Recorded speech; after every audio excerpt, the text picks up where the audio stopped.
first proclamation of the Word of God is in First Epistle of Paul, First Epistle of John, chapter 12. The reading. If we know that he is righteous, we know that everyone who practices righteousness is born of him.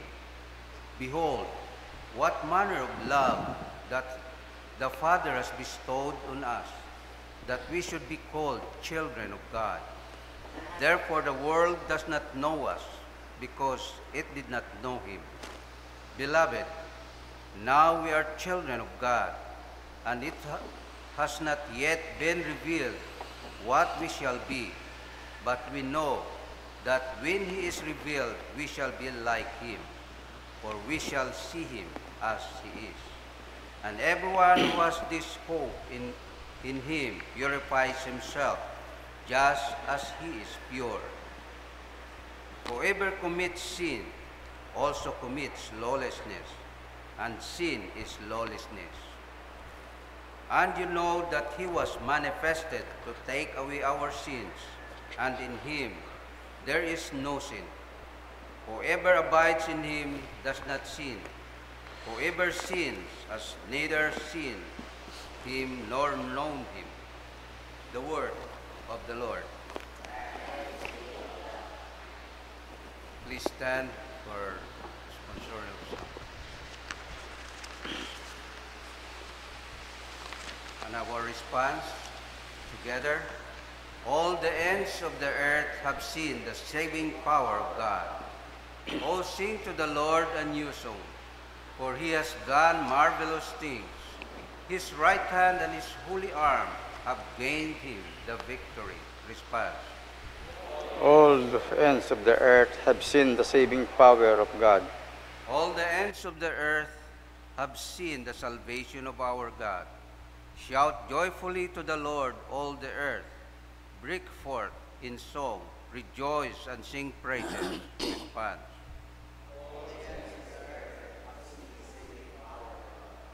Sing to the Lord with the harp and the sound of psalms, with trumpets and the sound of a horn. Shout joyfully before the Lord, the King. Response.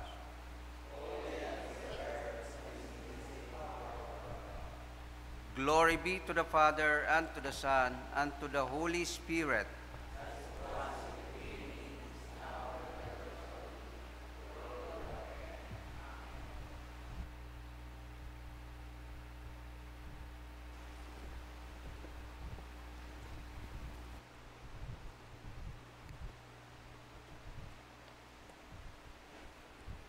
The Lord be with you.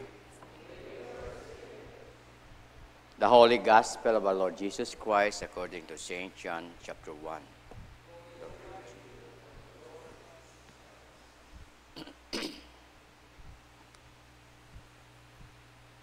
The next day, John saw Jesus coming toward him and said, Behold, the Lamb of God, who takes away the sins of the world.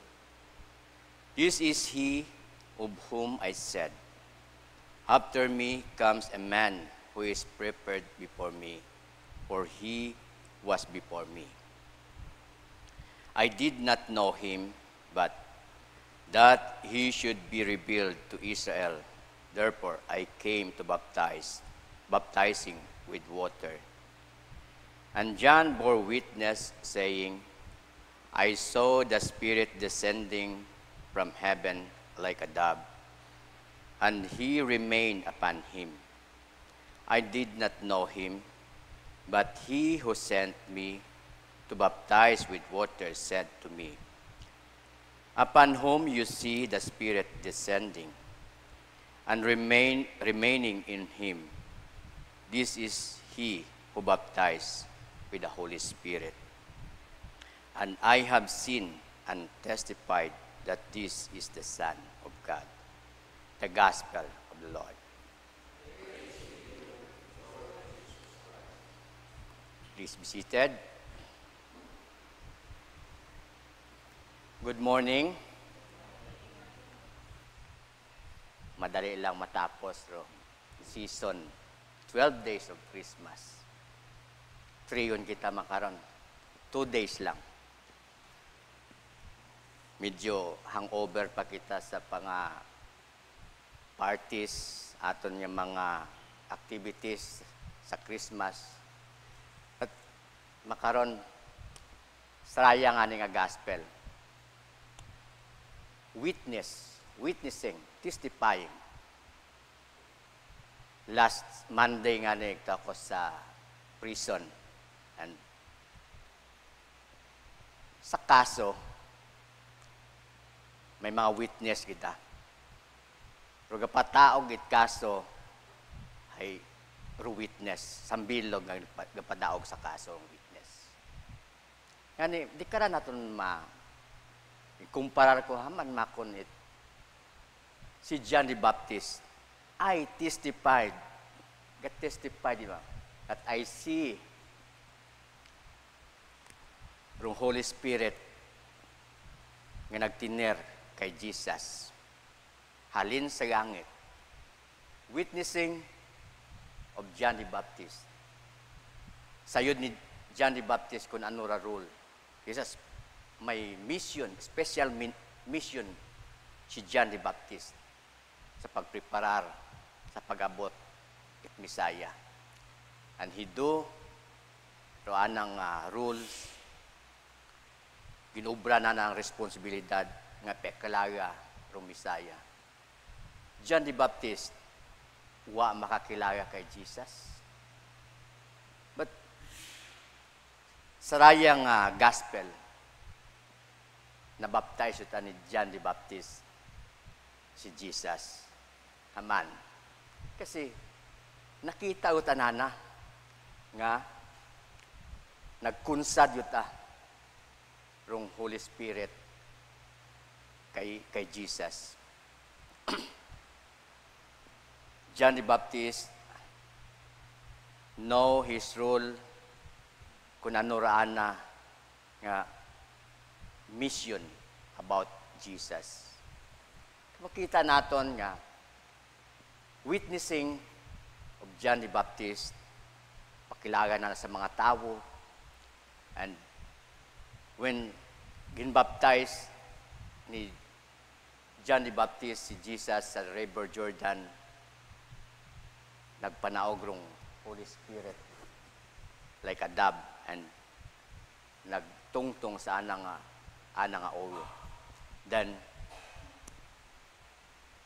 the voice opened the heaven and the voice, "This is my beloved Son, in whom I am pleased." Bukod yamang si John the Baptist rung nagdeklarar, kundi rong Diyos Ama.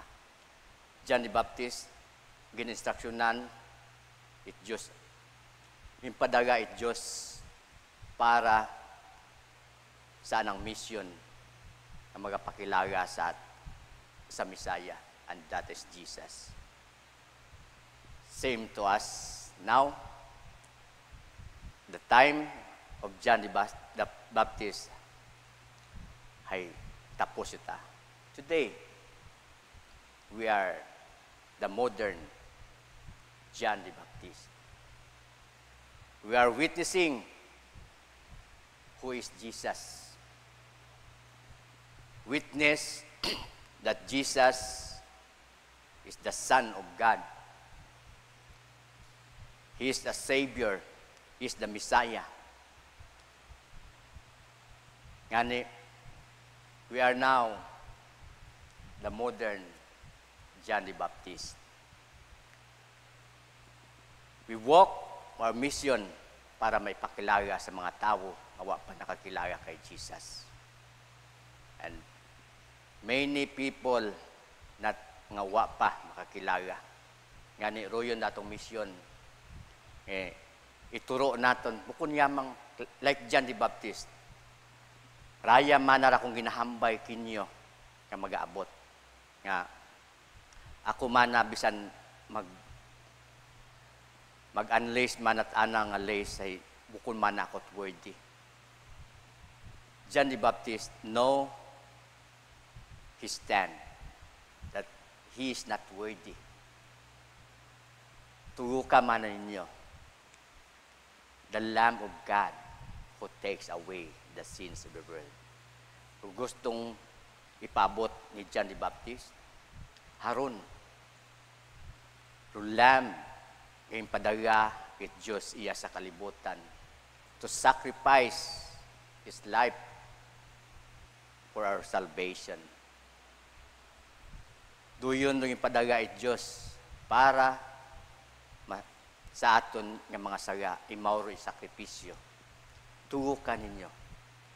John the Baptist, ginaturo si Jesus not for his credit, nga imawhay starring or imawhay imauro mayad, but ginaturo na I am not worthy, haron turukan ninyo the Lamb of God who takes away the sins of the world, and that is Jesus.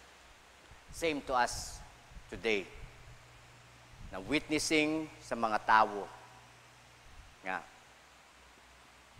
di kita magasik attention it tao para katon, but for the glory of God, for His mission nga rum mga tao makabati it mayad-ayad nga balita, mabato nan darong salvation, may pakilala si Jesus nga He is the Son of God, a true God.